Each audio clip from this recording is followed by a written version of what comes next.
1972년 12월 29일 밤, 칠흑 같은 어둠 속에서 마이애미로 향하던 최첨단 여객기 한 대가 증발하듯 사라졌습니다.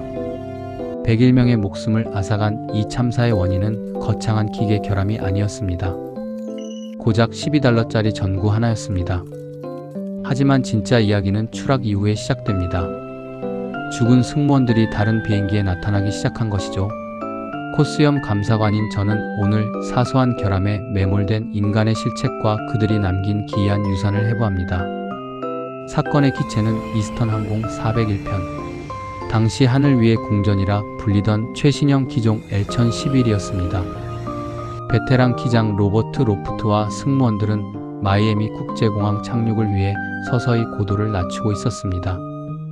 착륙 바퀴를 내리는 순간 조종실에 작은 긴장감이 감돌았습니다. 앞바퀴가 잠겼음을 알리는 녹색 등이 들어오지 않은 겁니다. 기장은 착륙을 중단하고 자동 조종 장치를 켠 채 고도 2000피트 상공을 선회하며 원인을 찾기 시작했습니다. 그들은 전구가 단순히 나간 것인지 아니면 정말 바퀴가 나오지 않은 것인지 확인해야 했습니다. 고작 $12면 갈아 끼울 수 있는 그 작은 전구 하나에 176명의 운명이 묶여버린 순간이었습니다. 기장과 부기장 그리고 항공기관사까지 총 3명의 숙련된 조종사들이 모두 그 작은 전구에만 매달렸습니다. 이것은 QA 현장에서 가장 경계해야 할 터널 시야 현상의 치명적인 예시입니다. 사소한 UI 오류에 정신이 팔려 시스템 전체의 치명적인 상태를 놓치게 되는 끔찍한 함정이죠. 전구를 빼내려 애쓰던 도중 누군가의 몸이 조종관을 아주 살짝 건드렸습니다. 그 미세한 압력은 자동 조종 장치의 고도 유지 기능을 해제시켰지만 경고음은 너무나 작아 아무도 듣지 못했습니다. 비행기는 조용히 아주 천천히 마이애미의 거대한 늪지대 에버글레이즈를 향해 하강하기 시작했습니다. 고도가 좀 이상한데? 누군가 질문했을 때는 이미 너무 늦어버린 뒤였습니다. 오전 11시 42분. 시속 365km로 하강하던 거대한 기체는 어두운 늪으로 처박혔습니다. $12짜리 전구가 정상이었다면 혹은 그 전구를 무시했다면 일어나지 않았을 비극이었습니다. 코스염 감사관은 진단합니다. 완벽한 기계보다 무서운 것은 사소한 결함에 무너지는 인간의 집중력입니다. 사고 후 조사 결과 앞바퀴는 정상적으로 내려와 있었습니다. 오직 전구만 수명이 다해 꺼져 있었을 뿐이었죠. 하지만 이야기는 여기서 끝나지 않습니다. 진짜 미스터리는 항공사가 추락 기체의 잔해를 수거하면서 시작됩니다.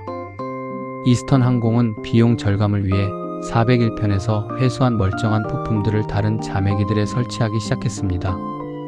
특히 주방용 오븐과 일부 제어 장치들이 이스턴 항공의 다른 기체인 318편으로 옮겨졌습니다. 그 부품들이 설치된 후 승무원들 사이에서 기괴한 목격담이 쏟아져 나오기 시작했습니다. 죽은 401편의 기장 로버트 로프트가 1등석에 앉아 있는 걸 봤어요. 단순히 헛것을 본 것이 아니었습니다. 목격자들은 그가 실제 사람처럼 선명하게 보였다고 증언했습니다. 어떤 승무원은 오븐의 유리창 너머로 자신을 빤히 쳐다보는 항공기관사 돈 레포의 얼굴을 목격하고 비명을 질렀습니다. 코스염 감사관으로서 의문을 제기합니다. 왜 그들은 이승을 떠나지 못하고 구천을 떠돌며 비행기를 지키고 있는 걸까요? 놀랍게도 그들의 출현은 단순한 공포가 아니었습니다. 그것은 일종의 미스터리한 점검이었습니다. 유령 조종사들은 비행기 안의 결함을 미리 알려주거나 위험한 상황을 경고했다는 기록이 남아 있습니다. 한 승무원은 갤리에서 돈 레포의 유령을 만났고 그는 이 비행기에 화재가 날 테니 조심하라는 말을 남겼습니다. 실제로 얼마 후 해당 기체에서는 심각한 엔진 화재가 발생할 뻔했으나 그의 경고 덕분에 사전에 막을 수 있었습니다. 이것은 사후에 이루어지는 기괴한 무결성, 유지보수인가 아니면 죽어서도 책임감을 버리지 못한 조종사들의 집념일까요? 이스턴 항공의 경영진은 이 소문을 은폐하려 필사적이었습니다. 유령을 봤다고 말하는 직원은 즉시 해고하겠다고 위협했죠. 하지만 목격자는 점점 늘어났고 심지어 다른 비행기의 기장조차 그들과 대화를 나누었다는 기록이 전해집니다. 코스염 감사관은 묻습니다. 여러분은 기계 뒤에 숨겨진 인간의 보이지 않는 에너지를 믿으십니까? 때로는 숫자로 설명할 수 없는 현상들이 시스템의 결함을 메우는 마지막 조각이 되기도 합니다. 자, 이제 401편의 부품이 설치된 그 공포의 기내로 더 깊숙이 들어가 유령 조종사들이 남긴 마지막 메시지를 추적해 보겠습니다. 인류 결함 보고서 제14장. 우리는 $12짜리 전구가 바꾼 운명과 그 뒤에 남겨진 초자연적인 데이터들을 해부할 준비가 되었습니다. 사고 현장인 에버글레이즈 늪지대는 처참했습니다. 최신형 기체는 수백 개의 파편으로 조각나 진흙 속에 처박혔죠. NTSB 조사관들이 가장 먼저 확인한 것은 역시 그 전구였습니다. 바퀴가 정말 나오지 않았던 걸까요? 조사 결과는 허망했습니다. 랜딩 기어는 완벽하게 내려와 잠겨 있었습니다. 오직 전구 하나가 타버려 불이 들어오지 않았을 뿐입니다. 더 충격적인 사실은 자동 조종 장치의 결함이었습니다. 아주 미세한 물리적 충격에도 고도 유지 모드가 풀리도록 설계되어 있었죠. 이것은 현대 소프트웨어 공학에서 말하는 예외 처리 익셉션 핸들링의 미흡입니다. 시스템이 해제될 때 조종사들이 즉각 인지할 수 있는 강력한 피드백 시그널이 부족했던 것입니다. 코스염 감사관은 진단합니다. 기술은 완벽했을지 모르나 인간의 인지 능력을 배려하지 않은 설계적 결함이 참사를 불렀습니다. 사고 조사가 마무리될 무렵 이스턴 항공은 조용히 기체 잔해에서 쓸만한 부품들을 골라내기 시작했습니다. 항공업계에서 흔히 행해지는 부품 돌려막기 캐너벌리제이션이었습니다. 하지만 이번엔 대상이 달랐습니다. 100명이 넘는 사망자가 발생한 비극의 기체에서 나온 부품들이 아무런 정화 없이 다른 비행기에 이식된 것이죠. 특히 이스턴 항공의 L1011 318편은 401편의 갤리 오븐과 전기 장치들을 대거 이식받았습니다. 부품 이식 직후 318편의 승무원들 사이에서는 이해할 수 없는 데이터들이 보고되기 시작했습니다. 비행 중 아무도 없는 1등석에서 정복을 입은 남자가 목격되었습니다. 그는 바로 사고로 사망한 로프트 기장이었습니다. 목격한 승무원이 말을 걸려하자 그는 공기 중으로 녹아내리듯 사라졌습니다. 한두 명의 헛것이 아니었습니다. 수십 명의 승무원과 심지어 승객들까지 그를 목격했다는 진술이 쏟아졌습니다. 감사관으로서 분석합니다.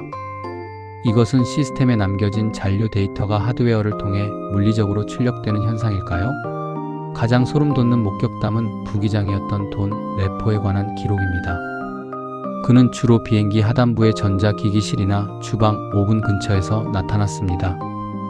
어느 날 318편의 항공기관사는 기기실을 점검하다가 구석에 앉아있는 돈 레포를 발견하고 소스라치게 놀랐습니다. 레포의 유령은 그를 쳐다보며 단 한마디를 남겼습니다. 이 비행기에는 결코 추락사고가 없을 거야. 내가 지키고 있으니까. 유령들의 출현은 단순한 괴담이 아닌 일종의 비공식적인 안전검사에 가까웠습니다. 실제로 유령이 나타난 구역에서는 반드시 미세한 결함이나 화재의 징후가 발견되었습니다. 이스턴 항공의 직원들은 공포에 떨면서도 한편으로는 그들이 자신들을 지켜주고 있다는 묘한 유대감을 느꼈습니다. 하지만 회사의 입장은 달랐습니다. 유령이라니? 우리 비행기는 무결하다. 라며 강하게 부정했죠. 경영진은 유령 이야기를 입 밖으로 내는 직원은 즉시 해고하겠다는 함구령을 내렸습니다. 이것은 QA 프로세스에서 가장 치명적인 결함 은폐 행위입니다. 현장의 목소리를 무시한 오만함이죠. 그러나 회사의 압박에도 불구하고 목격담은 멈추지 않았습니다. 심지어 부품을 이식받지 않은 기체에서도 소문이 돌기 시작했죠. 공포는 데이터보다 빠르게 전파되었습니다. 이스턴 항공의 신뢰도는 바닥으로 추락하기 시작했습니다. 급기야 유령 조종사 이야기는 언론에 노출되었고 전 세계적인 미스터리로 떠올랐습니다. 코스염 감사관은 비판합니다.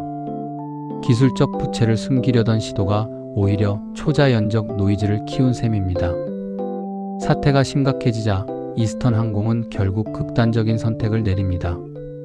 401편에서 가져온 모든 재사용 부품을 다시 뜯어내기로 결정한 것입니다. 수천만 달러의 비용이 들었지만 무너진 브랜드 이미지를 복구하기 위한 어쩔 수 없는 리콜이었습니다. 신기하게도 부품을 모두 제거하자 그토록 자주 나타나던 유령 조종사들도 자취를 감췄습니다. 그들은 부품이라는 매개체를 통해 자신들이 실패했던 그 하늘을 다시 지키고 싶었던 것일까요? 코스염 감사관은 생각합니다. 때로 시스템은 논리 너머의 의지에 의해 지탱되기도 합니다. 하지만 그것은 결코 정상이 아닙니다. 무결한 시스템은 유령의 도움 없이도 스스로 안전해야 하니까요. 이 사건은 항공업계의 부품 이력 관리의 중요성을 뼈저리게 각인시켰습니다. 이제 우리는 단순히 부품의 물리적 수명뿐만 아니라 그 부품이 가진 역사까지 검증해야 합니다. 자, 이제 이 기괴한 사건의 최종장으로 넘어가 401편이 우리에게 남긴 마지막 교훈을 정리하겠습니다. 1970년대 후반 이스턴 항공은 결국 401편의 부품이 설치된 모든 기체에서 해당 부품들을 전량 폐기했습니다. 과학적으로 설명할 수 없는 현상 앞에서 거대 항공사조차 결국 데이터 너머의 공포를 인정한 셈입니다. 신기하게도 부품이 사라지자 유령 목격담도 멈췄지만 이스턴 항공의 운명은 이미 기울어져 있었습니다. 잦은 사고와 경영난 그리고 유령, 비행기라는 오명은 한때 업계를 호령하던 이 항공사를 파산으로 몰아넣었습니다. 코스염 감사관은 진단합니다. 이 사건의 본질은 유령이 아니라 전구 하나에 매몰된 시스템 그 자체에 있습니다. 조종사들이 전구 대신 고도계를 한 번만 더 확인했다면 101명의 생명은 오늘날 다른 운명을 살고 있었을 것입니다. 현대 QA 공학은 이 비극을 통해 인간 인지 능력의 한계를 시스템 설계의 핵심 변수로 편입시켰습니다. 우리는 이를 사용자 경험의 무결성이라 부릅니다. 기계가 완벽해도 인간이 오해한다면 그것은 실패한 시스템입니다. 여러분의 프로젝트에서도 혹시 $12짜리 전구 같은 사소한 결함이 전체의 방향을 흐리고 있지는 않습니까? 보이지 않는 유령보다 무서운 것은 우리가 보고 싶은 것만 보게 만드는 확증 편향이라는 결함입니다. 401편의 유령들이 전하고 싶었던 마지막 메시지는 어쩌면 공포가 아닌 경고였을지도 모릅니다. 우리의 실수를 반복하지 말라는 그들의 처절한 데이터 로그가 지금도 하늘을 떠돌고 있습니다. 감사관인 저는 이 기록을 닫으며 다시 한번 무결성의 무게를 체감합니다. 기술은 차갑지만 그 기술을 다루는 인간의 책임감은 뜨거워야 합니다.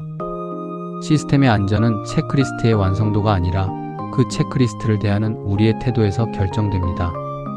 $12의 저주를 넘어 진정한 무결성으로 향하는 길은 끊임없는 의심과 검증뿐입니다. 401편의 조종사들이 마지막 순간에 놓쳤던 그 평정심을 우리는 매일의 공정에서 지켜내야 합니다. 인류 결함 보고서 #14 이 기괴한 기록이 여러분의 시스템을 지키는 보이지 않는 방패가 되길 바랍니다. 시스템 무결성 점검 완료. 이스턴 항공 401편 유령 사건의 분석을 종료합니다. 영상이 도움이 되셨다면 구독과 좋아요로 코스염 감사관의 무결성 여정에 동참해 주십시오. 무결한 하루 되십시오. 시스템 로그아웃.